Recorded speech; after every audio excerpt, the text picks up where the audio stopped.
आज आहे 11 जून 2026. महाराष्ट्रातल्या शेतकऱ्याला एक अंदाज देणार आहे.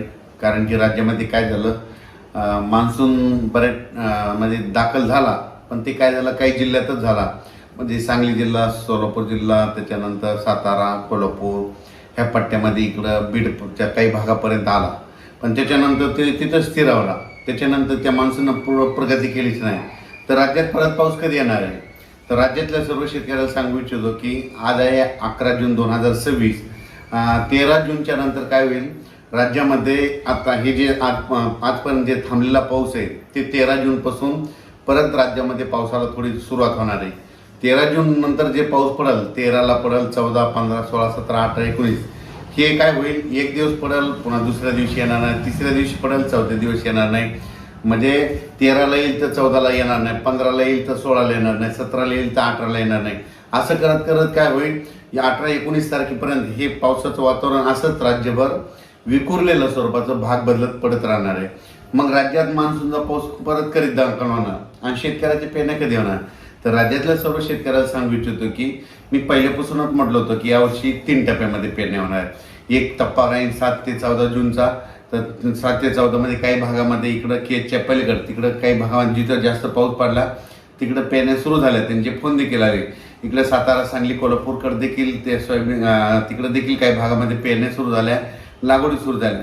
पण काय झालं त्याच्यानंतर महाराष्ट्रामध्ये की आपल्याकडं महाराष्ट्रामध्ये पाऊस सगळीकडे पावसाळत नाही. मग राज्यातल्या शेतकऱ्याला सांगू इच्छितो की 3 टप्प्यामध्ये जे दुसरा टप्पा आहे तर जूनच्या शेवटच्या आठवड्यामध्ये 20 जून ते 30 जूनमध्ये, म्हणजे 20 जूनपासून ते 30 जूनच्या दरम्यान राज्यात एक पाऊस येणार आहे. पण तुम्हाला सांगतं ते मान्सूनचा पाऊस काय होतं, दरवर्षी मुंबईकडून येतो, पण यावेळेस काय होईल शॉर्टकट मार्गानं इकडून नागपूरकडून काही येईल, इकडून कर्नाटककडून येईल, असा कर्नाटक तेलंगणातून येईल. आणि त्याच्यामध्ये मात्र 20 जून ते 30 जूनमध्ये एक दुसरा पेरणीचा टप्पा होईल, म्हणून हे लक्षात येतं. त्याच्यानंतर परत याच्यातून जर काही शेतकरी उरले तर परत एक तिसरा टप्पा पेरणीचा राहणार आहे. आणि त्याच्यामध्ये तुम्हाला सांगतो 10 जुलै ते 15 जुलै, मग त्याच्यामध्ये राहिलेल्या सायलेल्यांच्या सगळ्याच्या पेरण्या त्याच्यामध्ये होतील. पण शेतकऱ्याला माझी विनंती की जमिनीमध्ये चांगली ओल असेल तरच पेरणीचा निर्णय घ्या, नसता पेरणी करू नका. कारण की 4 बोट 6 बोट ओलीव पेरणी केली तर ती आतापर्यंत फेल जाते, हे स्वतःचा देखील अनुभव आहे. म्हणून जमिनीमध्ये ईदवर ओल गेली त्यानंतर पेरणीचा निर्णय तुम्ही स्वतःचा घ्यायचा.